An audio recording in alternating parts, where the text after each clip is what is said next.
The Passion Fruit podcast is a part of Lumity Media Productions. Lumity is an educational media company creating and facilitating engaging and thought-provoking content. Lumity offers a social education mobile app designed to elevate your content consumption experience. The platform offers a curated space for sharing and discovering book, podcast, video, and article recommendations.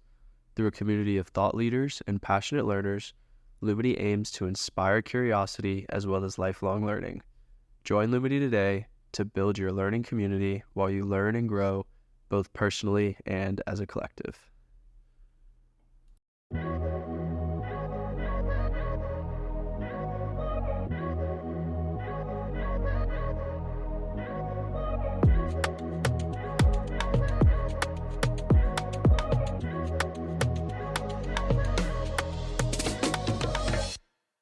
So, for the third episode of Passion Fruit, I have the honor and privilege of speaking with Griffin Brand.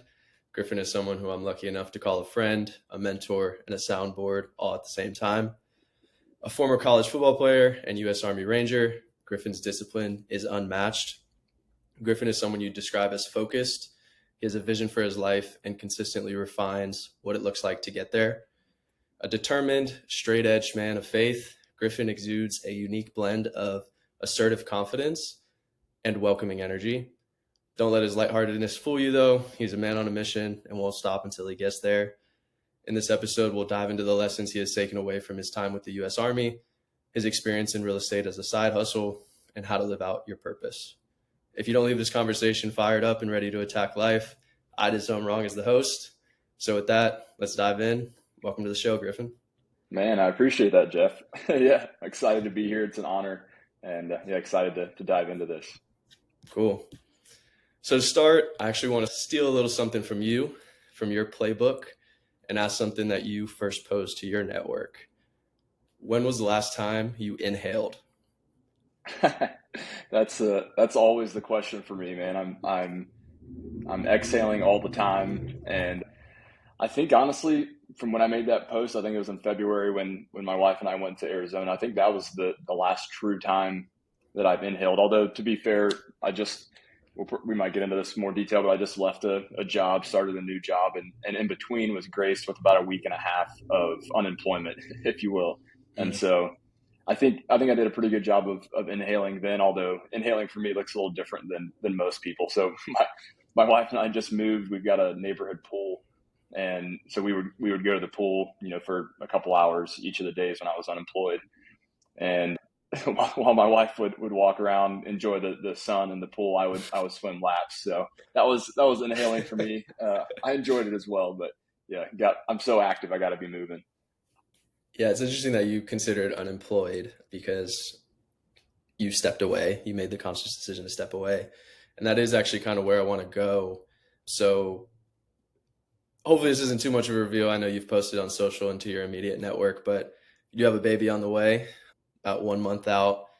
But a month ago, 2 months ago, the baby nearing its due date, and you decide to step away from a pretty good, reliable job. From the outside looking in, it aligned with you pretty well. What went into that decision, and what gave you the confidence to jump into the unknown and unemployment? Yeah, no, I can't say that I don't look at my decisions or look at my life sometimes from a third party perspective and say, you're an idiot. What's going on here? And I'm sure a lot of others felt the same. But, and we may have talked about this, but I think oftentimes good can be the enemy of great. And I was in a good position and a good job, working with an awesome team and an awesome company. The thing is, it wasn't scratching the itch that I'd really been feeling, or that a lot of my deep passion and part of passion fruit is like going after what you truly desire and how you want to design your life. And so I felt it was important, once I had come to that distinct conclusion that this wasn't a great fit long term, that it would be a disservice to both me and to that company if I continued. And so made the really difficult decision, didn't have anything lined up on the back end, and just decided to make the leap. Had a 7-month pregnant wife, and it wasn't as bold a move as many make, because we've got some rental income and other things going on, but just felt it was important to make that jump and really take a step of faith. I think it was kind of crazy how it played out, because I felt the Lord really clearly put that path in front of me and spoke very clearly that this was the right move, and that I just needed to take this step without anything lined up. And then the second, I think I told you, the day after I officially had completed that job, I got this offer for the next thing, completely unexpectedly. So, a great redemption story. Looking from the outside, I don't know how it would appear to those, because it was a job that seemed to kind of fit what I was looking for. And I think the thing we can do is just keep on putting one foot in front of the next and making the next best decision. Because me being a planner, I can look at how I want my life to look 10 years from now or 3 years from now, according to the vivid vision we kind of lay out. But it's fine for that to shift course a little bit as you learn and further inform those decisions. So yeah, just keep making the next best decision, and it's led me to I think bigger and better things along the way. Something that you have spoken to in the past and posted publicly about is investing in yourself and how important that is. And I think, like you said, if you're not feeling fully aligned, then you're not fully investing in yourself, and you're not going to do a service to the company nor yourself. In this little bit of hiatus, you mentioned that you got the job offer right away, but we had also spoken about some books that you were reading and stuff like that. So how did you invest in yourself in your decision to step away and the short hiatus that you had in between? Yeah, I think it looks a little differently for everyone. For me, I'm pretty relational driven. I love talking with people and connecting with great people, seeing if I can provide value to them in any way. And so I took that same approach in between positions. I just started reaching out to my network, talking to people that were mentors, talking to folks that had made that sort of decision or made a similar leap before. And in those conversations, I actually was recommended one particular book called Designing Your Life. And with the timing of the offer, it ended up, I didn't have to fully adhere to this book, but it was really helpful nonetheless. And it takes the approach of prototyping your life, reaching out to those that are doing what you want to be doing, or what you think you might want to be doing, and creating an MVP or minimum viable product that can emulate what they're doing, really let you experience that sort of role or that profession or whatever it might be. And so I took that approach, had a bunch of conversations, and actually one of those conversations is how I ended up getting the offer for the next job. I wasn't asking for a job in any way. He was connecting me with some of his network, and as we continued talking, he I guess the idea popped into his head to offer me something he was thinking about. So yeah, I read like crazy. I think to answer your question on investing in yourself, I think there's a couple steps to it. The first is you want to invest in yourself in the right way. There's all kinds of things, plenty of things to buy out there. But I think that what you really want to do is set a foundation of, and maybe we go down this path a little bit, but I think a lot of people set goals for their life, but few people set standards. I've got 3 standards that I live by and that define my life. And those are defaulting to generosity, living with integrity, which means doing what you say you'll do. And then I'm going to draw a blank on the third one now that I mentioned it. But yeah, so I live by my standards, and then those standards inform the goals and habits that I form there. So, and now I'm going to keep on trying to think of the third one, because this is driving me crazy. But so I have those standards that I live by, and they inform every decision, but then it also informs the goals. And I made a weird move a couple of years ago, where I'm such a goal oriented person. I started setting habits rather than, I still will set like an annual goal or set of goals, but rather than really focusing all my effort on those goals, I focus most of the effort on the habits that I form throughout the year. And so I think investing in yourself means investing in good habits that will, it's kind of like their key performance indicators or KPIs that will inform these longer term decisions or changes you want to make. So long way of answering your question, but I think it's investing in a foundation or what standards you want to live by, and then letting that inform the habits that you enact on a daily basis. No, yeah, I appreciate you going into depth there. I think that's super helpful, especially for some people that are maybe in this middle ground of trying to figure out what's next and how to shape their life like that. And so I think overall you're a man of systems and building out processes for yourself and having a, like you said, not necessarily goal oriented, but habits to then build your lifestyle around. So what are some of those habits and how do they play into your vivid vision that we'll get into? Yeah, and now thankfully the third standard is tell the full truth, and so in There we go. adhering to that standard, I'm telling the truth and remembering what the third one is.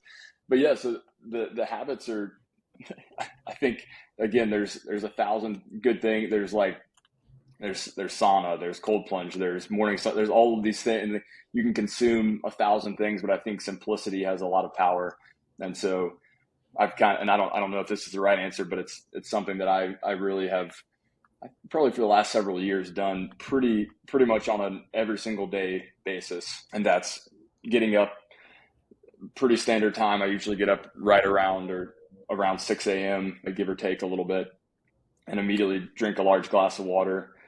I'll sit down, read a chapter in the Bible, spend 10 to 15 minutes of prayer and thought, just kind of inhaling, if you will, on a daily basis. And then I read at least 20 pages of a book. So at any given time, I'm reading one physical book, because I'm still old school like that, and then listening to a book as well. So I'll read at least 20 pages. Usually ends up being a little bit more, as long as I'm engaged in the book. Yep. And then a light workout. So I'll do something like maybe as short as 15 or 20 minutes if I'm really pressed for time that day, or do my full workout in the morning. And so once I have all that done, it doesn't honestly take that long. It's somewhere between, maybe 45 minutes to an hour, could be an hour and a half if I'm doing a longer workout or reading a little bit more. But I still have plenty of day left, and I've gotten a bunch of little micro wins to start the day. And each one of those is informed by a larger goal, which is also nested, to use an Army term, nested within my vivid vision. So that's kind of how I think about breaking down the pieces. Yeah, it's such a powerful exercise to give yourself that time in the morning. I think it's so easy to wake up and immediately get consumed by the day, checking your phone, getting lost in social media or something like that. And that's something I've started to really build out myself as well. These core habits to start the day. Mine are somewhat similar: drinking water, getting outside and stretching, journaling a bit, and sitting with my thoughts for, like you said, it doesn't take long. My goal is to give myself an hour before I give any other time or give my time to anybody else. And I think it's been a major unlock. And as successful as you've been in your life thus far, I think it really speaks to these core principles and core habits that we live by. So I do want to get into the vivid vision and the building of life, but I first want to start with the foundation. You've mentioned it a couple times, but something that I know is very important to you, and I think actually how we first started, or got introduced at FCA at Davidson. So your faith in Christianity, you mentioned you read a bit of the Bible every day. Where did your faith originate from, and how does it continue to play a role in your life today? Yeah, I think, and just to quickly, I don't think that morning routines are required for everyone, and nor is it a good fit for everyone. I'm a morning person. I assume you are as well. And, I know plenty of successful people that get up at 11 or 12, and then, they're up until 3 or 4 a.m. But yeah, so I think it's important finding what works with your circadian rhythm and your lifestyle, and what's most natural.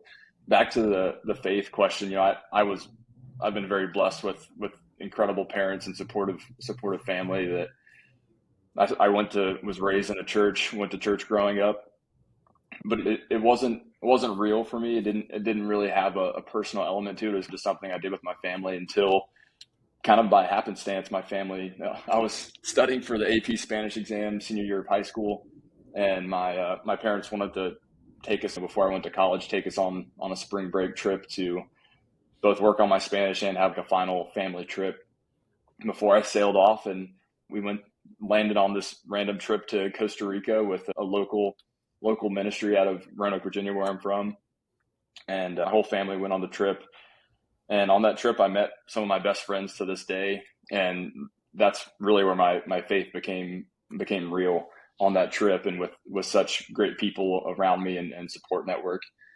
I've actually, to fast forward a little bit, gone back to that same part of Costa Rica, I think 9 more times now. My wife and I, one of our, like right when we were starting to date, we went there. We lived there for about a month and a half, 2 months after we got married. We just went back to that same spot for our baby moon back a few months ago. So it's a place that I call it an altar of remembrance. It's a place that a physical place that signifies much more, both spiritually, emotionally, and relationally. And so that's an altar of remembrance that's really important for us, and that we try and go back to regularly, just to kind of recenter and reconnect. Beautiful, beautiful. Yeah, because you did some mission trips while at Davidson too, right? Yeah, we did. I think it was probably 4 or 5. I'm trying to remember. I know we did it almost every spring break, and Yeah. it actually continued. That somehow it lasted beyond my graduation. So the trip has, I think it continued all the way until this past year. So, 8 or so years after my graduation, the trip continued with other folks in the FCA group. But yeah, we would go every spring break, and I went a couple summers as well. So obviously it's an anchor in your life. What does your faith mean to you? What is your elevator pitch for, I guess, your relationship with Christ and just your Christianity in general? Yeah, I don't have a great elevator pitch beyond the fact that I think everyone needs to grasp some sort of truth. Everyone has things that happen. I've had plenty of setbacks that I just can't quite reason with, and I honestly can't think of how I would have gotten through those if it hadn't been for my relationship with the Lord, and having a solid faith background, and having a truth to hold on to. And so that's what I think is probably the elevator pitch for me, or for my faith, is just that's been the anchor of my soul. It's been the truth that I've been able to grasp to, whether it's in good times or bad. And I can't tell you how many times I've formulated some plan in my head. I tend to be a planner, and I look back and I'm like, thank goodness my plan did not work out. Thankfully the Lord had his own plan that so much better orchestrated and crafted than mine. And I've just been incredibly fortunate that that's kind of played out throughout my life. But yeah, it's a central part of my relationship with my wife as well, and we're excited to raise our new family, and that sort of faith. We've had a bunch of moves, a bunch of time apart, and so I think, again, just having that truth and having that common grounding it gives you something to hold on to when things are tough. I spent more time away from from my wife, usually more time away from home than at home over the last number of years in the Army. So I can't imagine how much more difficult things would have been if it hadn't been for a faith backing. Mm. Yeah, and so that's actually, I think, another part of your foundation is your time in the U.S. military. You don't go through years of service without learning and instilling core principles and values. And you mentioned some of those hard times. And just being able to lean into your faith, I think, is, again, like you said, having some sort of truth system that you can fall back to is super important. But speaking to your time in the military, you're an Army Ranger, also Ranger Regiment. I don't know if you want to elaborate on that a little bit, but what was the hardest part of going through Ranger School, going through Ranger Regiment? Where were you challenged the most, both mentally and physically? Just speak to some of your experiences there. Yeah, so just to clarify, there's everyone is probably familiar with Army Ranger. They hear the term. What few really recognize is that an Army Ranger truly is someone who's in the Ranger Regiment, the 75th Ranger Regiment. Tons of people go through Ranger School, which it makes them Ranger qualified, but in truly in the Army, you wouldn't call them an Army Ranger unless they're in the Ranger Regiment. So I went to Army Ranger School right when I started, like a lot of folks do. It was, I mean, it's a difficult school when you talk about physically the most demanding. It's not any one day, it's not any one week. It's just the it's supposed to be 2 months. I had the good fortune of having a mishap in the last phase, so I got to add another month to my time, Nice. which was character building, should we say? So I think, mentally that might have been one of the most difficult times, kind of feeling unjustly subjected to another month of complete separation from my wife with no communication. You're being essentially starved and sleep deprived throughout the whole time. So that was both physically and mentally challenging for sure. And then in order to get a spot in the 75th Ranger Regiment, you have to then go through a separate special operations selection process, which for officers, it's only a 3-week assessment, and they're assessing more of your leadership attributes and how you can be a fit for the organization rather than a physical fit, because you've already passed Ranger School. You've already kind of proven yourself along the way in a number of gates. So Yeah, that do you was, sit in, or do you go straight from Ranger School into like this pool of people? How do you then like get selected or then have the opportunity to go through Ranger Regiment?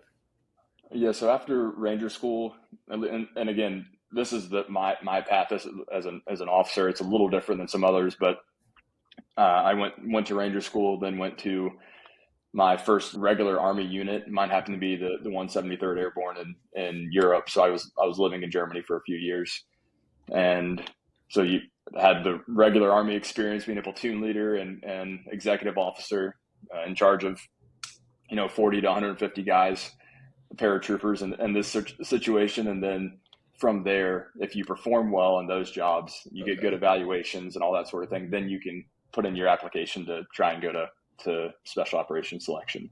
Gotcha. And so I was fortunate to get a spot to go to selection. That's the hardest part really for an officer is just getting to go. Once you're there, the selection process is actually pretty straightforward. Gotcha. Okay. So yeah, you mentioned some of the hard times, and just, I think that's definitely consistent. I mean, I don't have experience personally, but just that consistent grind of sleep deprived, malnutrition, and you just still got to get up with a smile on your face, take the orders, and get through it. Turning a little bit to some of the positive, what were some of your favorite things about that time? It just in the military in general, but maybe specifically like Ranger School and the going through some of those challenging times. Yeah, and not to derail the direction here, but I think the Army provides people with really tangible goals, and really you have a PT test you got to constantly pass. You've got competition left and right. All of your entire resume is on your shirt. All of your badges and accomplishments, so everything's right there for you to display. And I think, and this spans beyond the military, but guys in particular, and just adults in general, don't really have a physical outlet. And military guys experience this tenfold, and oftentimes even more. When they leave the Army, they no longer have their resume on display. They don't have a PT test to train for. They don't have that group of men and women like always with them to compete and have the camaraderie. So I think there's a huge issue, and something that you and I have both identified separately and looked at addressing in similar ways with Ascent and Summit and other. Spartan races are a great thing, but I think they're missing an element there. And so yeah, I think having a physical outlet post Army or into adult life is so important for folks, because it's hard to find it, and it's really easy just to become complacent and coast through. And you look up, and the only thing physical you've done in the last year is you've done a 5K turkey trot for Thanksgiving like 9 months ago. So, but yeah, to answer your question as to the more positive aspects, I'll start with my wife and I got to live in Europe. We traveled to, I think we went to 43 different countries while we were there. Wow. We've been to 50 countries together throughout our marriage, which we're incredibly thankful for and excited to go to more as soon as we're able to. So that was, I mean, I can't think of many other opportunities to live in Europe, and we had a 4-day weekend at least once a month. And so it afforded us the opportunity to travel extensively, which is amazing. And then once I got to Ranger Regiment specifically, I think the regular Army is great, but it's a large organization. There's a lot of bureaucracy and special operations is able to cut through that to a degree. They're really well funded. They're working on missions of strategic, international importance. And so my deployments there, my daily job there had real impact. It just had a wide ranging effect that I could feel very tangibly, and I could see it that it mattered. And I think that's what people want to see in a job, right? They want to know that it matters. They want to know that they're not putting in the hours for nothing. And that's what I was able to see so clearly with Ranger Regiment, and something that I hadn't always been able to see as clearly in the regular Army. And that just became even more apparent when I had my last deployment with Regiment was right actually during COVID in 2020, and I was the special operations liaison to the U.S. ambassador in Kabul, Afghanistan. And so just by happenstance, I had a seat at the table with the lead diplomat in Afghanistan, all the lead, the highest ranking military officers and all the highest ranking State Department officers and all kinds of other organizations that are part of that. And so just by my position or my assignment to Ranger Regiment, it afforded me that sort of seat at the table, not out of any merit of my own, because I certainly had to learn everything. I didn't even know Afghanistan geography before I was really in that role. So yeah, just so clearly had impact and felt very much fulfilled by that sort of role, and made all the other times of being away and other things not necessarily fully worth it, but it made up for it a lot. Yeah, that's powerful. We actually haven't really gone too deep into what your role looked like. And as you mentioned, I mean, not only in the military do most people not always feel that fulfilled, but just in life in general. I mean, all the time, people aren't necessarily fulfilled with their career and their job choice. So that's really cool that you had that experience, and at such a level of the U.S. military and policy and those types of things. And I'm sure that opportunity afforded you many lessons. So this might be a little bit of a difficult question to kind of narrow in on a few, but what are some key lessons you took away from that experience and some of those rooms that you were able to be in? Yeah, that's a great question. I think the biggest takeaway was, and something that I've had to very tangibly enact over the last couple of years here, post-military, but the biggest takeaway was that I and anyone you can learn anything very quickly, and you can add value very quickly as well. And I think a lot of folks get overwhelmed if they're in a new environment, a new job, new geography if they move. All these things can be overwhelming, but a lot of people undervalue themselves and they underestimate the impact they can have and how quickly they can have it. And so I went from knowing very little about Afghanistan foreign policy, about the State Department structure, I knew very little. I'd never been in an embassy before this job. And all of a sudden I was only there for 6 months. So I had to learn everything very quickly and make myself useful very quickly, all the while being in the middle of COVID, when it was an unprecedented time in world history, particularly with our withdrawal from Afghanistan and everything that was ongoing there. So I think, the biggest takeaway by far was that not only was I able to very quickly assimilate to that sort of high pressure new environment, but I'm able to take that and translate it to any other environment that I'm put in. So I didn't have any private equity experience before I left the Army, of course. I immediately started in a real estate private equity role and felt like I learned that pretty quickly and was able to provide value there. And then same with this job I'm in now. So I think, you just learn those tools. And if it's not tangible tools, it's just confidence in yourself and the knowledge that you can really quickly start providing value and contributing to the team.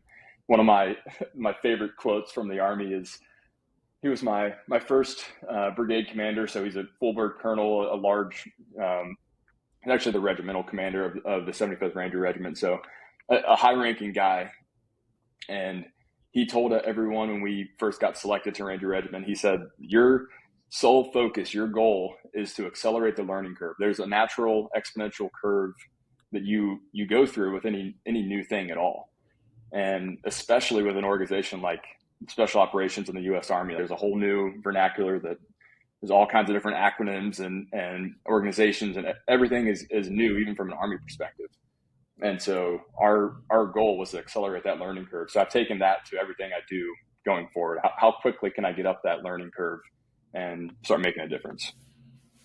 Yeah, I've seen you do that very drastically. So it's cool to hear that this is what it all stemmed from.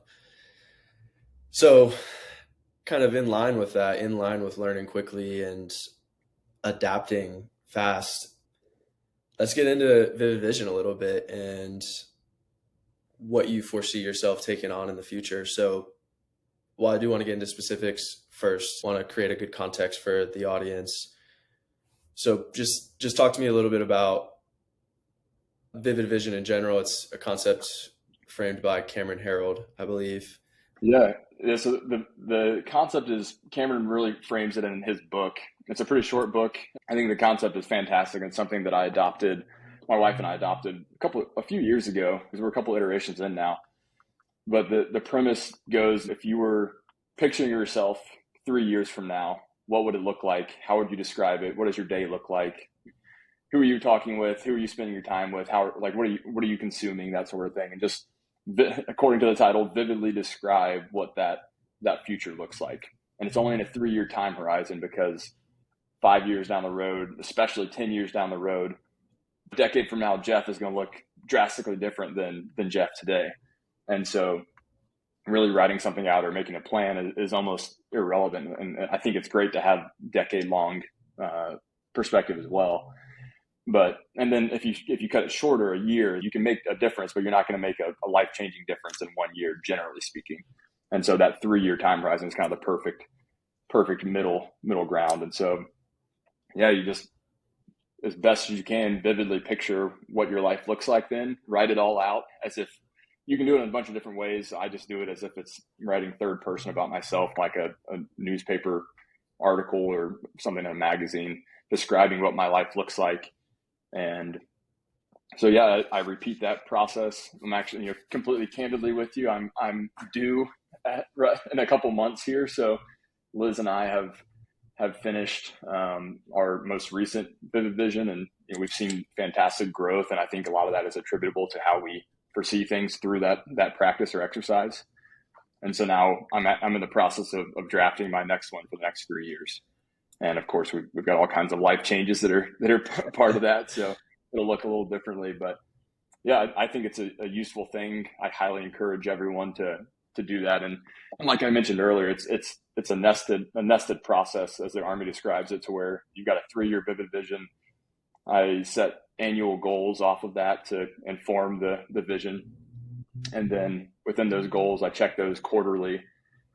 I do a check-in with my wife monthly, and that's more like a date night or family dinner, as we call it. And then weekly, I do assessments as well all those are formed by those daily habits that we talked about earlier. So that's kind of how everything trickles down. And before I forget, the Vivid Vision, most important thing is, you don't want to describe how you're getting there. You just want to describe what it looks like. So you're completely, as hard as it is for all of us, completely erasing how you're going to do that, because that tends to limit your creativity. It limits how high your ceiling can be. It puts a ceiling on you, really. And so the goal is to just describe what you would really love things to look like in 3 years, but not describe how it's going to happen, so that you're kind of unrestricted. Got it. Yeah, thanks for sharing that. And obviously it's something that's impacted your life pretty drastically. And this is also something you introduced to me a year or so ago. I actually looked at mine pretty recently, and it's helped me a ton in creating a roadmap for my life. And it's been pretty cool to see what I wrote down. I did it in August of 2025 or August of 22, looking out to August of 2025. And especially the day to day, I think that's really cool to kind of, okay, let's shape out what my day is going to look like 3 years from now. And how do I get there is kind of the journey you take. And yeah, it's been cool to see it play out real time. I mean, the podcast was a staple in my Vivid Vision, and here we are. So I think having that roadmap and being as descriptive as possible, as vivid as possible, really helps you see your future and start to pave the way to get there. And it's not restricted too. Right. Like I think it's important to maintain the fact that things will change within that 3-year time horizon, and that's okay. But it helps inform decisions along the way. So, just to get a brief example, my wife and I, for one of our last Army assignments, had the possibility of moving to the U.S. Virgin Islands. Sounds exotic, sounds awesome at face value, but when we ran that by our vivid vision and where we knew, or at least we're aiming for our life, the direction of our life to go, it didn't support all kinds of pieces to that. And so it really made the decision, which otherwise may have been an agonizing decision. Do we stay in, do we move to Atlanta, Georgia, or do we move to the British or the U.S. Virgin Islands? Like sometimes that might have been a pretty tough decision, but for us, it was very easy because the vivid vision informed that quite clearly. Yeah. It's just having that North Star metric to guide you. And I don't know, there's the plane analogy about the pilot. If he's 1 degree off, how many miles they can be. The 1 in 60 rule. That's right. Give it to me real quick. Yeah. I don't know it off top. Yeah. If you're, man, I'm probably going to butcher the numbers here. I don't do public math is my disclaimer here. But if you're 1 degree off after, 1 degree off after flying 60 miles, I think you're 60, you're far off your target. After flying 100 miles, you're 60 degrees off your target, something like that. Somebody else who knows circles will be able to. I'll try and throw something in the show notes to align to it. But yeah, it's it just kind of rounds up this idea and this concept of that North Star metric, something you're working towards. And like you said, life happens and that'll change a little bit, but you still have that guiding focus point to work towards. So like you said, you're coming up. Talk to me a little bit about what was on the past 3 years, some of the things maybe you were able to accomplish and some of the things that ended up after, again, life happens, fell off and have to get readjusted in this next one. Yeah, our vivid vision looked in some ways almost identical to how things look now, which is a success in a lot of ways, and in other ways it looks entirely different. In our vivid vision, we didn't know when the Army time was going to necessarily wrap up. We didn't know where we would be, so we had things in there like we were living in a nice place in Marietta, Georgia, where we just moved from. I'd replaced my Army, and I'd gotten out of the Army and replaced my Army income with rental income, which mostly we've done, which has been amazing. And so that was, and that way we achieved the vivid vision, and it's so fulfilling. Like looking back on something that we wrote out as kind of it's not a pipe dream, but it's definitely a lofty goal. And we wrote it back in December of 2020 to expire in December of 2023. And at that time, things looked drastically different. And I think we did. Thinking now, I think we did actually accurately predict that we'd be starting our family somewhere around this time. So that's more of a happenstance than intentionality, I think. But yeah, so a number of things.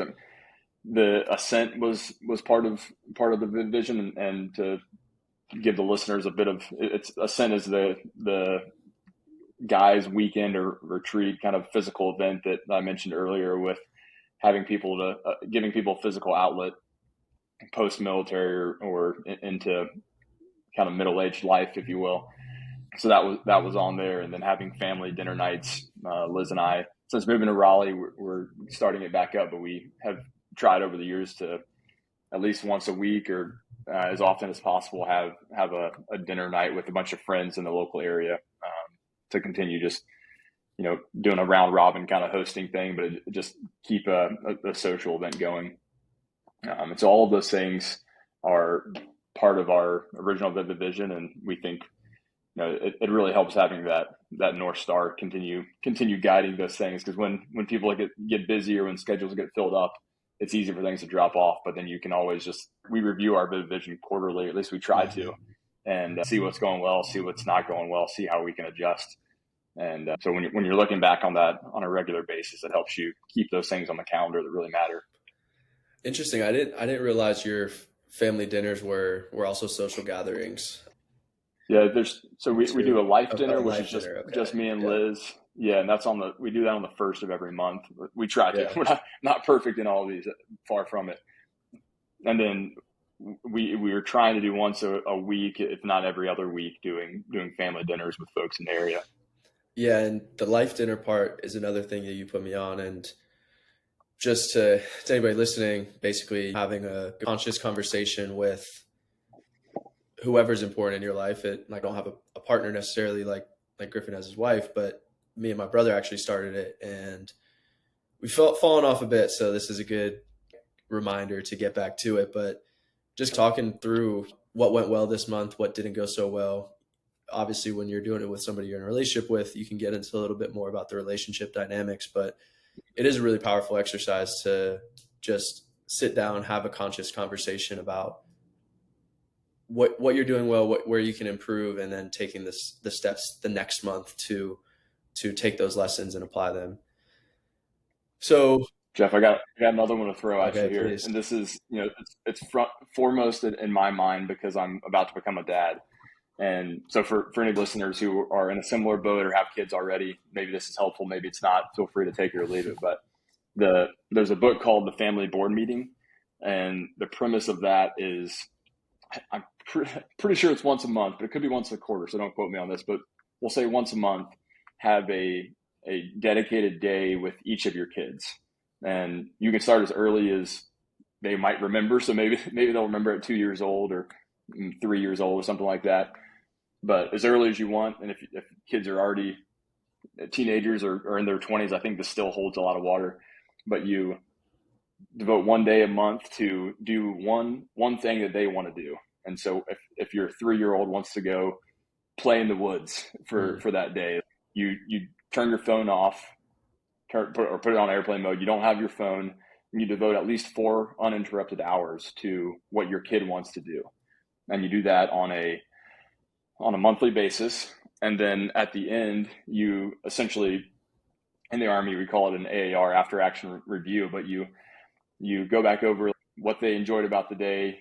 And there's a series of some questions that the book suggests you could ask if you want to, but you essentially go back over what they enjoyed about the day, what they liked about spending time together. And then it kind of opens the door for asking really deliberate questions to your kids that they may not be open to asking or just bringing up out of the blue. And so you just have this for at least 4 hours of quality time. And then you go into engaging with them. And if they want to talk during, even better if they want to ask you things, but it's such a powerful concept that Liz and I absolutely plan on implementing with our kids. And I think it's so rare that people take that time to just pause and focus entirely on you. Mm-hmm. And so that's the premise with each of your kids. There's no one else involved. It's just you. What do you want to do? What's gonna make you fired up or excited about today if we just do this thing together? And so another one for your bucket. Yeah, I'll definitely take that note down. It's cool to be able to grow into an adult and reflect on childhood, and then eventually plan to take those lessons into you turning into a parent. And I will certainly lean on your expertise, and you're definitely not your expertise yet, but the lessons you learn from soon to come parenthood. Yeah, I'll let you know everything that I learned. Exactly. Yeah, I think that's the most important part. Exactly. So relationships are obviously something that are very key to you, very important in your life, and leaning into those relationships, and whether that's with your immediate family, with friends, with business partners, your network, etc. So Ascent has come up a couple of times. Go ahead and speak to it a little bit, what your intention was in trying to build this community and lessons learned from it. I'll give you kind of just an open forum. What went right? What didn't go right? Yeah, and I don't think Ascent. In fact, I know Ascent hasn't sunset entirely. Yeah. It'll come back around. My co-founder and I were just in different. We've got all kinds of things going on, and babies, moving, change of job, all this stuff is happening, and so we put it on pause. But yeah, the goal was to. We were phrasing it like if you had a mastermind combined with a Spartan race, that's the goal. And so there's professional networking, there's intellectual conversation and providing value to folks. And then on top of that, there's a physical event. So there's all kinds of, there's Spartan races, there's Tough Mudders, there's all kinds of things that are just a physical event, and then you're out of there, and they're a ton of fun. And I enjoyed the one that I did years ago. And then there's also plenty of networking events you can go to, but they don't have any sort of physical aspect, and there's limited amount of keeping in touch, and some of them are done much better than others. But the goal was to start creating that network of men, and then also doing it for women as well, that has a combination, like a little flavor of all of that. And I think the long-term vision is do some domestically and do some internationally. And so you've got not only a little travel component, but you're kind of taking people out of their environment and giving them a time to inhale a little bit while also doing a workout and refilling to a degree. But so that was the thought behind it. It hasn't sunset. It's on pause at the moment. Yep, naturally so. And I'm glad we got into it a little bit, because I know that was something on that, amongst other community type things, were in the Vivid Vision. So cool to hear how it's played out. You did one successfully.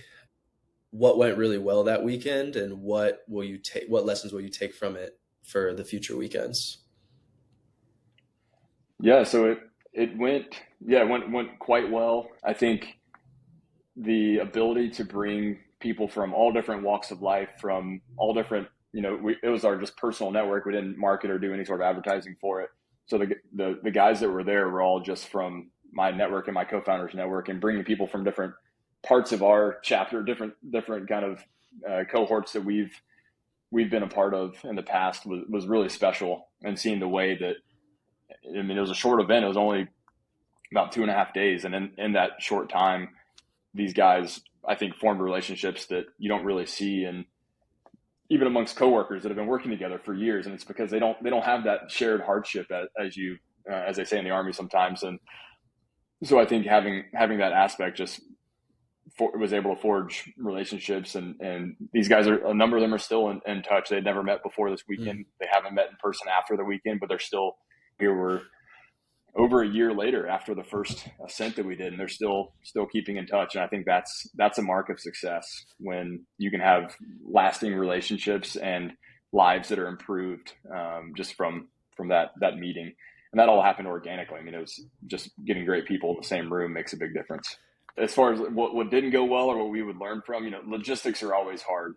I had the fortune, my co-founder was an Army logistics officer, so that's what he gets paid to do.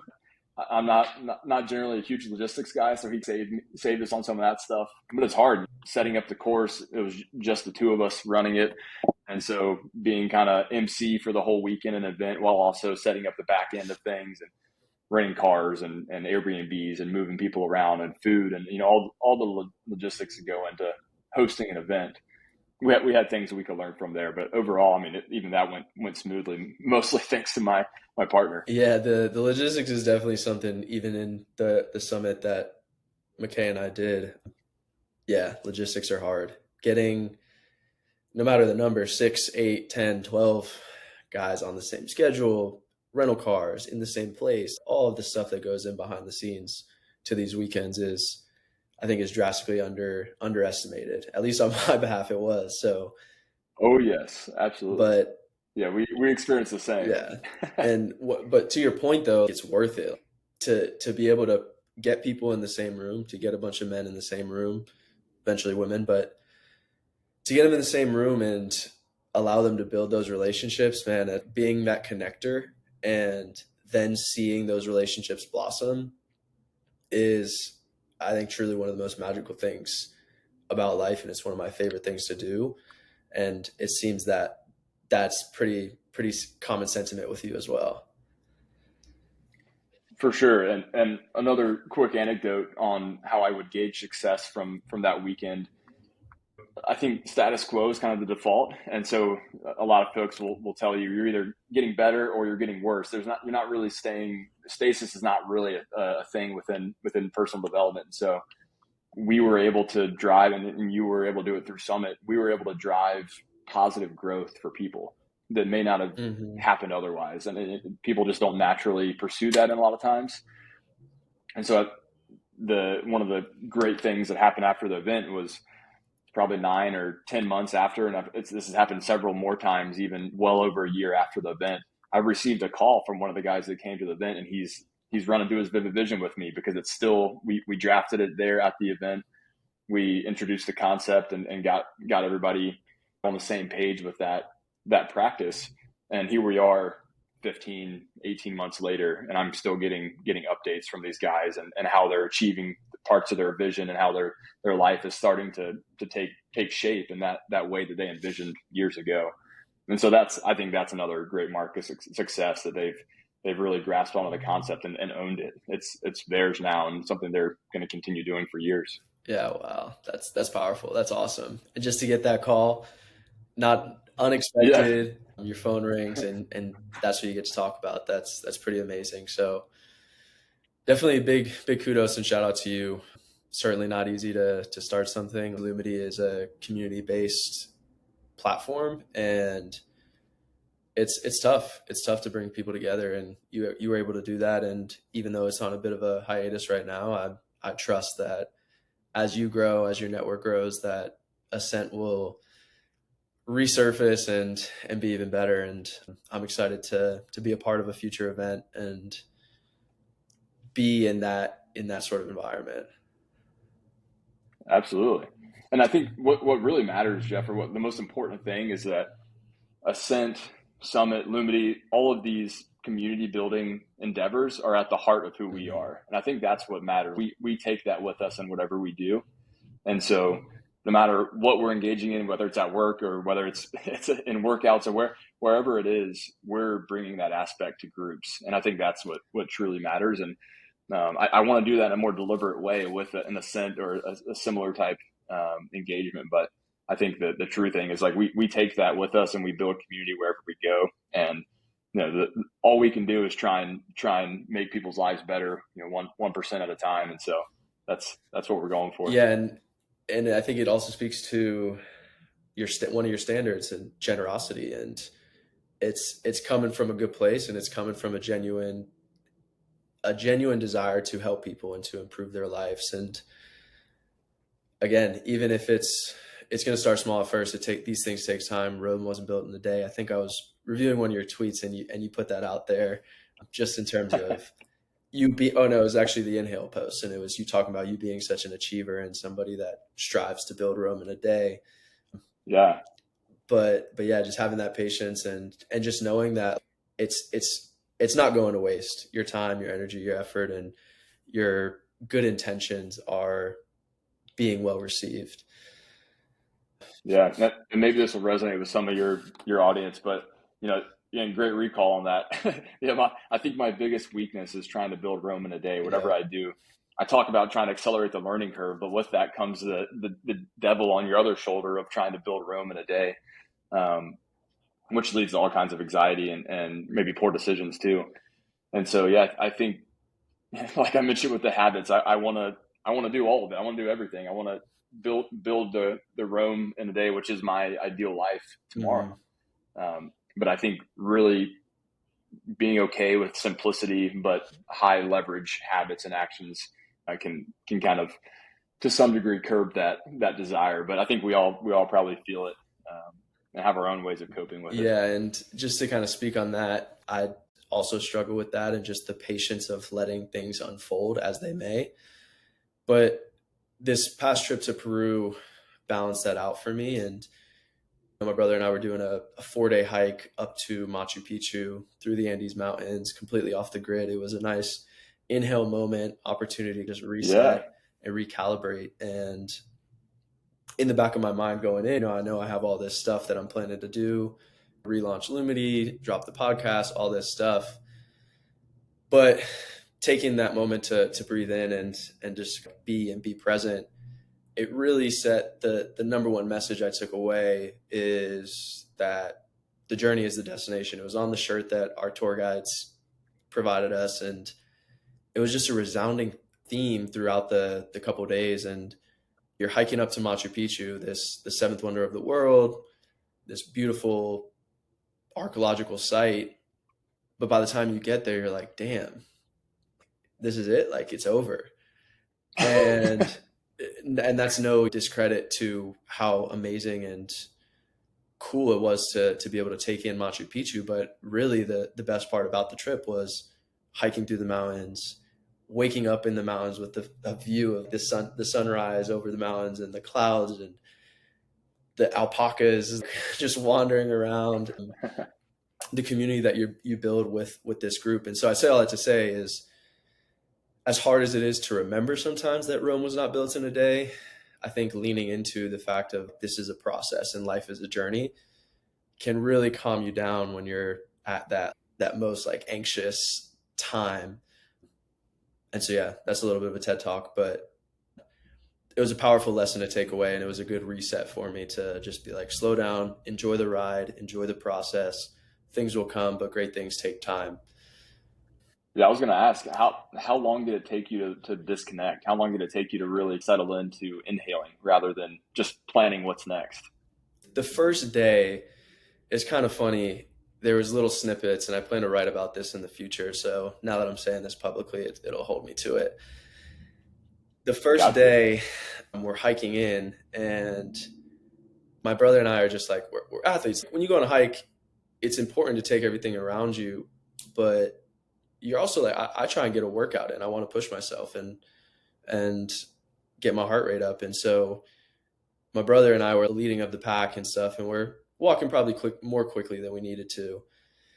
And we see a group ahead of us kind of stopped, and we're just like, all right, they're taking a breather, and we can walk past them. Then whatever happens, we somehow turn around, and it's this amazing, what's called, I think, a fire bow. And it's like this horizontal spectrum of colors, spectrum of light reflecting off the glacier.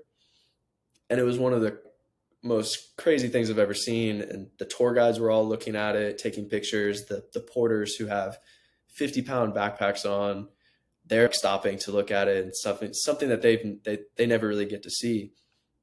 And I say all that to say, we were in such a rush to like get going with the hike, move through the mountains, and just that anxiety ridden. And then we fortunately were able to slow down, turn around, and see this amazing thing. And one of the kids from the group from the Netherlands, he said something about, you see the journey, like he said something about the journey being the destination. I was like, damn.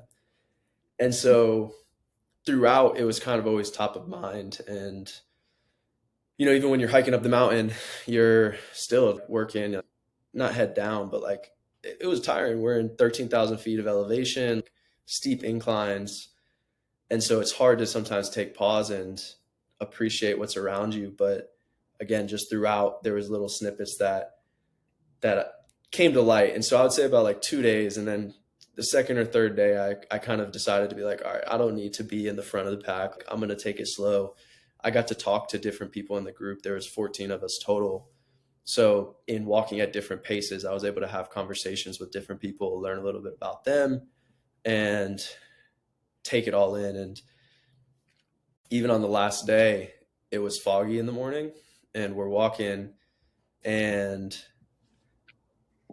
it's just like, okay, well, there's not really a view. So we're just kind of like, all right, let's just get to Machu Picchu. But at the same time, it's like, no, this is still, you're in the damn near like the rainforest, like the jungle, and there's the clouds and the fogs provide cool aesthetics, and just seeing the leaves and the trees and the different plants, it was also cool. So all that to say, it took a day or two to like really set in and unwind.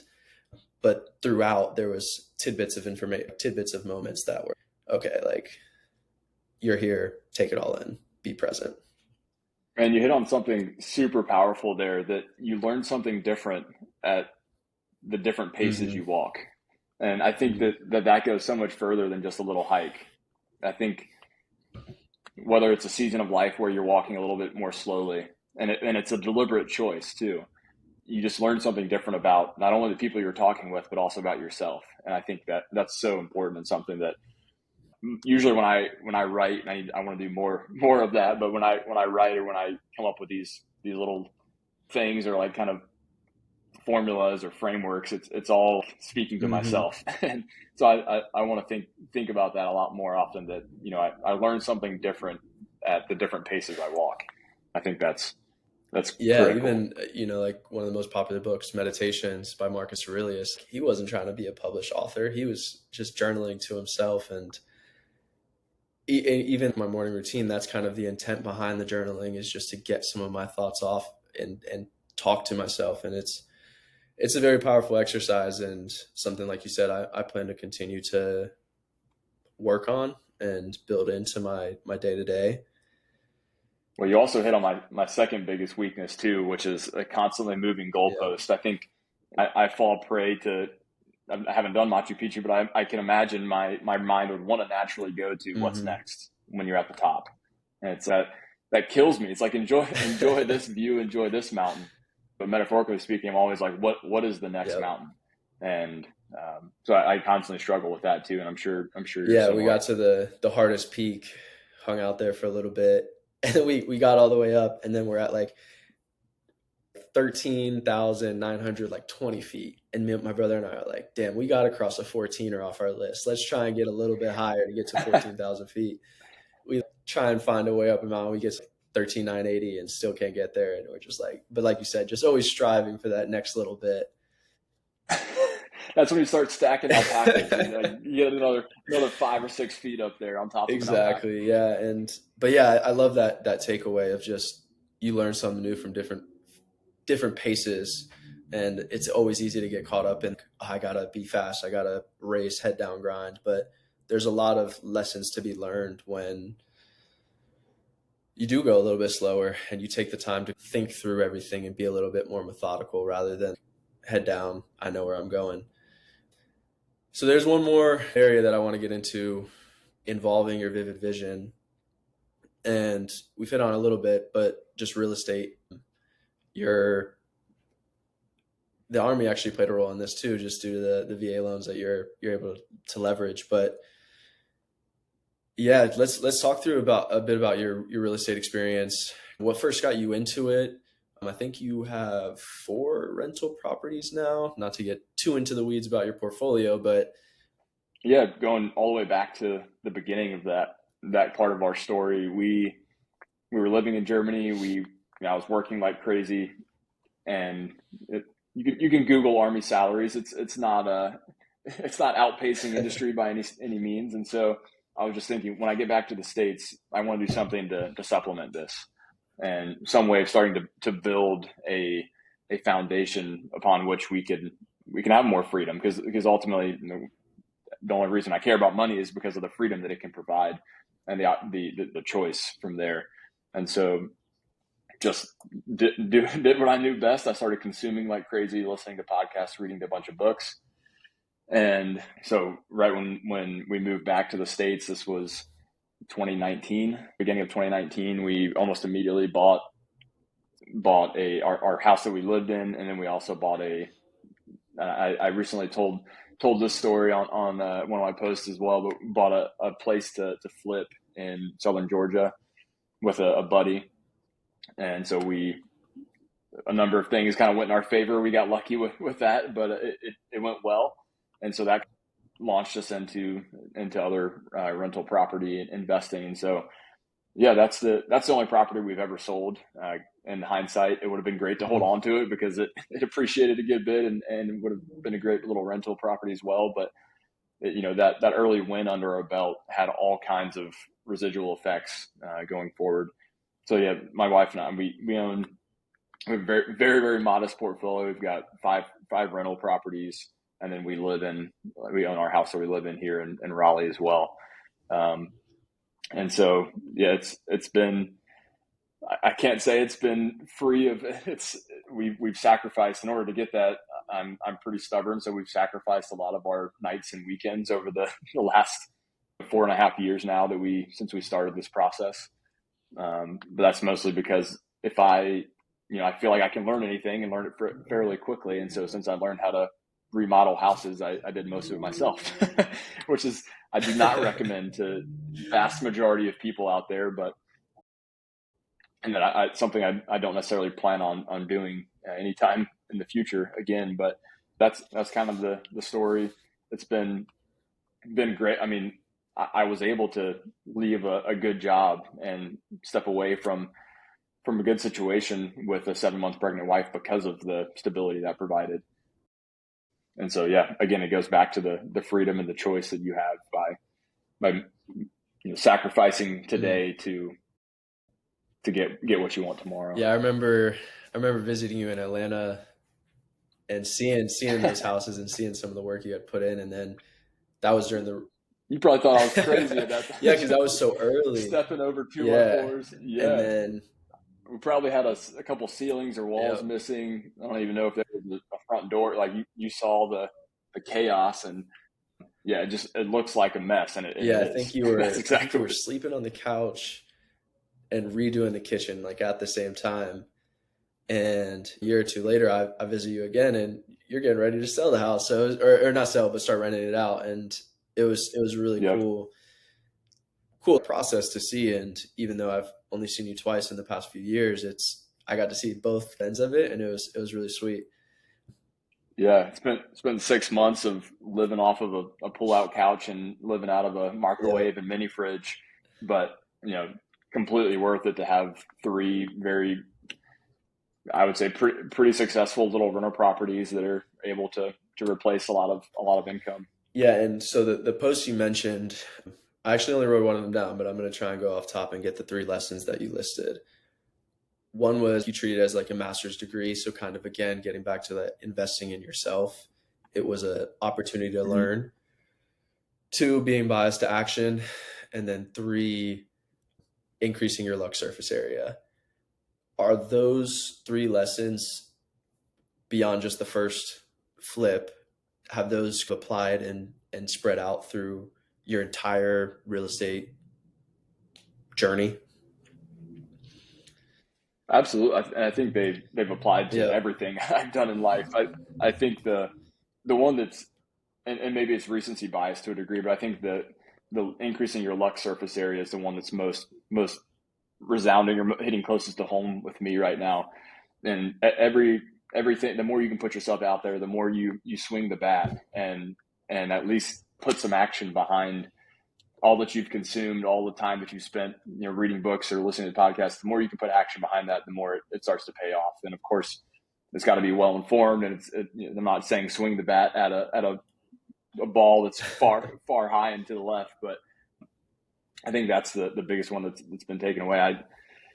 I think my luck surface area for finding the job that I'm in now was substantially increased by the network that I have been building over the years, and it goes far beyond that. So yeah, those are lessons that ring as true today and in every endeavor that I do now as they did back 4.5 years ago when that house was our daily life.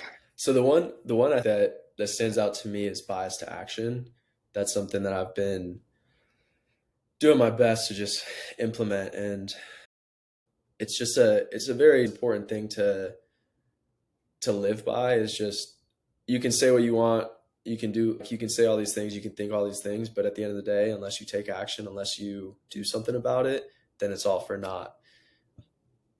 What is first action step for somebody that says they're interested in real estate, wanting to learn more about it? What's a good action step for them to take? And I can't take any credit for bias to action. That's completely from the military. And, but something, it's a soft skill and translates into other hard skills that I picked up along the way. I think so often, and I can be a bit of a perfectionist sometimes. Other times, I kind of walk that line between, but I think for perfectionists in particular, they can tend to really wait until they've got 100% solution. And the problem is, things are probably never going to be 100%. There's going to be variables that change along the way. And so a saying from the Army again is, a 60% solution today is better than 100% solution too late. And so I like that. Even if you're moving forward with a half-baked, and again, half-baked is often a negative connotation, but if you're moving forward with a 60% plan, as long as you're moving forward, that's better than waiting until it's too late to actually take that action. So yeah, speaking real estate specifically, if folks are looking at getting their first property, whether they're living in it or trying to rent it out, or I honestly think the best first move, and this is also biased because it's similar to some of our early moves, but buy a place and then do a house hack where you're renting part of it out, whether that's a bedroom or you're living on the couch and renting out all the bedrooms, or if you are lucky enough to find a nice little duplex or triplex, living in one of the units and renting out the other ones. I think that's a great way to start from a big picture. But when you're looking at a bias to action, what that looks like is, I think, two things. One is, if you're not a realtor, which you're probably not if you're asking these questions. So first thing is start establishing relationships with folks in the industry. So start finding great realtors, if you want to rent it, start finding great property managers, people that can kind of walk you on to what you're actually looking for and know your market, and talk to a bunch of them. Don't get pigeonholed with one who's trying to sell you something. Just canvas like crazy. And then the second thing is, if you're looking for a place, the most actionable thing, I mean, Zillow, Redfin, all these things are available to everyone. You can analyze 10 properties a day, easy. I mean, it's completely free. All it costs you is a little bit of time. And so I guarantee you, if you spend 3 months looking at 10 properties a day, you're going to come away from that quarter knowing your market better than 99% of other potential home buyers in that market. And so it's a super easy, actionable thing. Just check off 10 a day, and the first 10 might look foreign. The first 100 might look foreign to you, but by the time you finish 3 months of doing that, you're going to know what a good price is and what a good house looks like. And then, of course, you want to walk them and do things in person too. But I think those are some actionable steps you could start taking. And I'm going to ask you to repeat that quote for me. But the resources you leaned on, for some reason I'm blanking on. I know his name's Brandon, the bearded guy. What's their company? Yeah. So the bigger pockets is the podcast that I was really listening to. They've got all kinds of books and things as well. So I mean, you could get essentially a master's degree in real estate and investing for free, and you can also spend $20 on their book, on several of the books. But yeah, that was a huge resource for me, just consuming those podcasts like crazy. And then once you get into that space, you start finding others that are maybe a little more sophisticated and other things that you can start listening to and consuming. But yeah, there's, I mean, all free education out there. It's just for you to take. Sweet. All right. Yeah. Hit me with the quote again from the Army General. The 60% solution today is better than 100% too late. 60% solution today is better than 100% too late. Love it. All right. So I would love to just keep going, but I do want to kind of keep time frames where they're at. So I do want to. Well, we'll do this again on episode 100 or something. We'll do it again once you're a year or two into this thing, and we both are finishing out Vivid Visions again. another turn. We'll do it again, and it'll be even more exciting. I'm sure we'll probably be more enjoyable to listen to. Yeah, when we're both a little more. But I do have two more overall ideas that I want to get through. So the first is going to be a rapid fire questions. Just going to throw a few questions at you. Fire off your answers, top of head. Don't try and think too much about them. Just first thing that comes to mind. And then we'll get into closing questions and then officially wrap. So here we go. Number one book recommendation at present. I got to give two: Range by David Epstein, and then The Unsold Mindset by Colin Coggins and Garrett Brown. That's the one you sent me on LinkedIn? The event they just did? Yeah, The Unsold Mindset. Yeah, they teach it at USC Business School, so they're in your backyard. Phenomenal book on sales, but it translates to everything in life. And then Range is, I think Range is my. If there was a book that described me, I think I would probably say Range at the moment.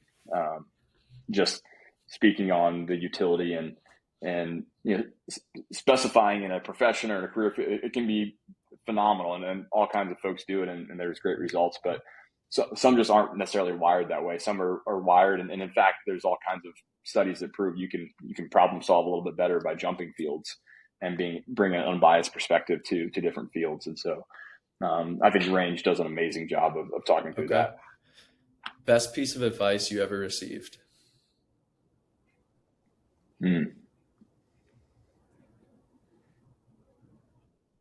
That's a hard one, man. uh, I would probably say, um,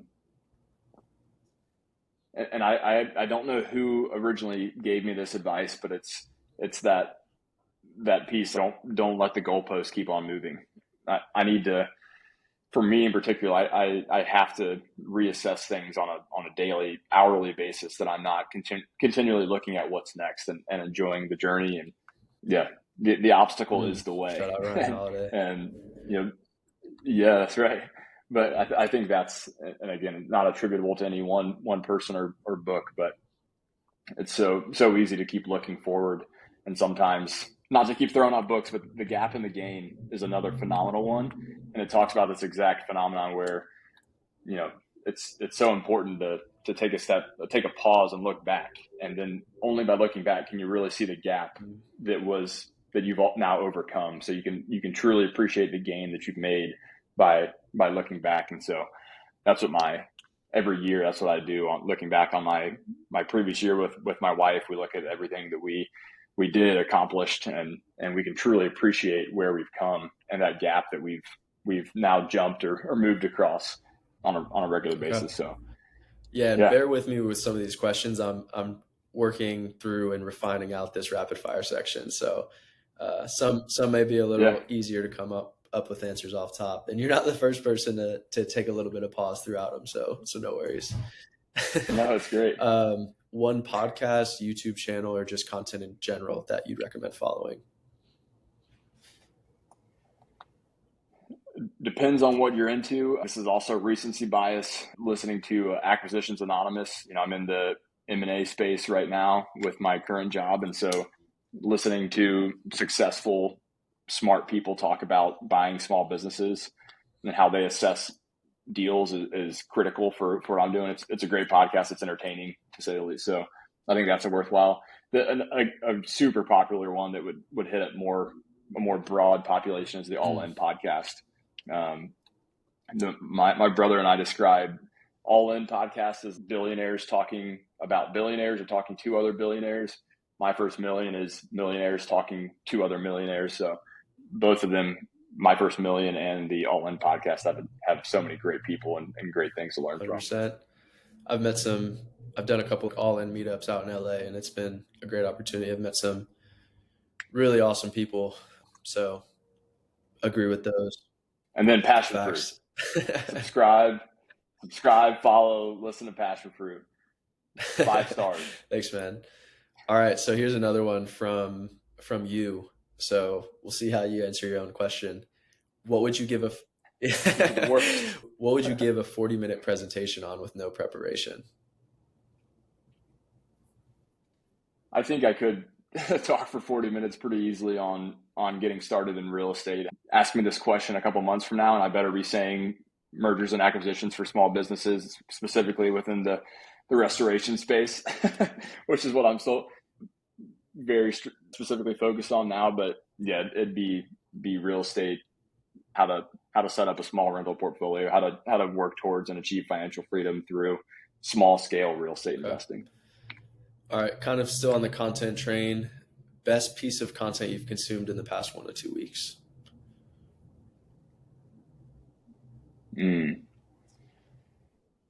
Does a book count as content? Yeah, I'm about to finish the Psychology of Money right now by Morgan Housel. Yeah, I think that's been great. So yeah, okay. I think that'd be amazing. Yeah, that's come up a few times for me. So I'm gonna have to. I haven't read it. I'm familiar with his work, and he's a phenomenal writer. So I might have to jump into that one, especially with some of the stuff I'm doing on the personal finance side of things. It's fascinating, man. It's one of those books that you hear about. Mm-hmm. Everyone mentions it because it's gotten kind of that level of publicity. And I just been putting it off because it wasn't very directly tied to work or other things, but cool. It's worth it. All right. So closing questions. I got 2 for you. The first, I'm big into giving people their flowers and shouting people out. So who are 2 people that you admire? One person that's in your life, and then 1 that's outside of your life. Yeah, I mean, easy answer for inside of my life is my wife, Liz. I mean, she is absolutely amazing. She's just just the before I give a 40-minute presentation on Liz, we were before moving from Atlanta just a little bit ago. She was 6 months pregnant, and the two of us renovated a house. We got this house kind of last minute, and it was in our neighborhood, so it was super close by, and I naively decided to go for it. So as she was 6 months pregnant, she was in there painting and helping with the remodel. And so, I mean, she's unparalleled. And not only is she talented at everything that she does, she's also incredibly empathetic and caring. And I've learned more about, I think, empathy and authenticity before I leave her. I think empathy and authenticity are the two most important traits one can approach life with. And I've learned more about empathy from Liz in our 8 years of marriage than I could ever imagine in a lifetime. So, yeah, easy answer Beautiful. would be Liz. Outside of my life, you mean someone that I know of but don't Mm. necessarily know personally? And they could be dead or alive as well. Okay. Um, yeah, I need to be more of a history buff. I mean, there's a lot of really easy, probably cliche answers at this point. I'm sure my answer would change on a daily basis, but one that I read, or rather listened to, um, Barack Obama's book not too long ago, and very obvious that he's an incredibly impressive person, a good person, and of course everyone has mixed reviews on presidents of all Mm-hmm. shapes and sizes. But I think if I were to pick one currently alive president that I could sit down with and have any amount of time with, it would be him. And so, just, I mean, again, I'm learning more about empathy. I'm learning how to be more empathetic, and I think I can't even begin to fathom the things that he's overcome, and the ways that he's moved the ball forward for America. So I think that would probably be, and again, that's the one that comes to mind right now. And yeah, probably would give any amount of money to sit down for a just a 10 or 15-minute talk with him. Awesome. Yeah, I'm not not negatively or positively, but I am surprised by that answer. But that's pretty cool to hear. And yeah, like you said, I think because you Yeah, served throughout his presidency, right? That was your time of service. Yeah, yeah, and then yeah, into Trump mostly. too, I guess. Okay, Mhm. so final question. It's one of my favorites so far. What do you love most about life?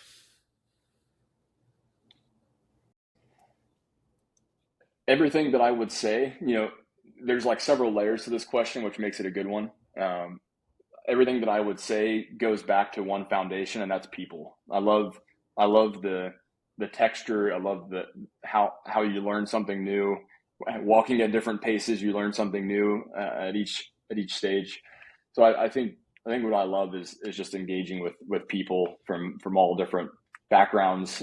That's why one of my wife and I love travel, and the reason is because we meet different people, we see the work of different people from all sorts of different backgrounds and walks of life. So yeah, I think that would be it. I mean, it's just the texture that an interpersonal relationship brings to my life and to the world. So yeah, because when I think about that question, I think about experiences or places or whatever it might be, like all these kind of tier one thoughts. But then at the core of all those, what's driving each of those is the people that are mixed in there. And so I think that's what I would Yeah, say. as I reflect and continue to ask this question, but try and answer my own question, I think that's what I lean into the most as well, is just people and relationships. So cool to hear we have that in common. Yeah, Yeah. and before I get to the outro, I think I just shout out Liz and acknowledge the relationship goals that you guys have. You guys are a true power couple in a variety of ways. And so, yeah, shout out Liz. Yeah, absolutely. Yeah, Second so that from the top yep. of Machu Picchu. All right. So where you guys can find Griffin, LinkedIn, first name, last name, Griffin Brand. Also on Twitter, Griffin T Brand. Those links will be in the show notes. And hopefully, yeah, I know you're thinking through what that looks like, what your future looks like in both of those platforms. But from my experience thus far, I'm very grateful for what you have shared. So I would encourage you to keep it up. I know it can be a big responsibility to take on, especially now that you got a newborn coming, but know that it's not, that it's worth, or that it's being received. It's being well received. And there are people out there viewing it and seeing it. So yeah, follow and connect with Griff and get some of his very great insights. And yeah, from my side, I do want to close with kind of a personal anecdote about one of our most recent conversations. About a month or two ago, I was walking around on my roof and just talking about some of my big goals, and like you said, shifting goal posts and stuff like that. And you really reeled me in and challenged me to with the word focus. And you said, what's most important to you? I think you need to focus on that. And that has changed in just a small amount of time the way I approach everything, and is a big reason why I decided to really go all in on this podcast. So thank you for that. Thank you for the honest feedback and for helping me focus in on the top priorities, as well as just your continued wisdom, and for the many great conversations we've had on and off the camera now. So yeah, I would pass it over to you for any closing thoughts that you want to share and leave the audience with. Yeah, well, thank you for that, Jeff, and it's been an absolute honor. I feel like this could be one of the many phone conversations we've had. They're all very simple. I mean, this is not Jeff in front of the camera. This is Jeff in everyday life, which is what makes it so great, that authenticity. And I just want to applaud you as well, Jeff, for the way that I talk to a lot of people, and a small fraction actually put anything into action that we talk about. And you are in that small fraction of people that have a bias to action and that put it to practice. So, I mean, I don't know if I have a higher praise than that, because that puts you in the top percentage of the world and is going to set you apart, whatever you do. So yeah, thanks so much for having me on here. And yeah, the goal is 1% better a day. That's all we can do. And I really admire the way that you get 1% better a day personally, but you also make everyone else 1% better every day. So thanks for what you do. And it's been an honor, I appreciate the words. Very much so. That means a lot. And I'm glad we can wrap on that. So thank you again for your time. Again, all of this information that we talked through will be linked in the show notes, so you can revisit this conversation and dive into all the many great recommendations that Griffin put out there. But that does it for another episode of Passion Fruit. Hopefully you got something out of the conversation and it sparked some curiosity and or inspiration. Subscribe to Passion Fruit on Spotify, Apple Music, and YouTube. And tap in weekly for new insights and some conversations with some wonderful guests. So until then, keep learning and growing. Much love. And that does it for this episode of Passion Fruit. We look forward to you joining our community and contributing to something special that we're building. See you next week. Cheers.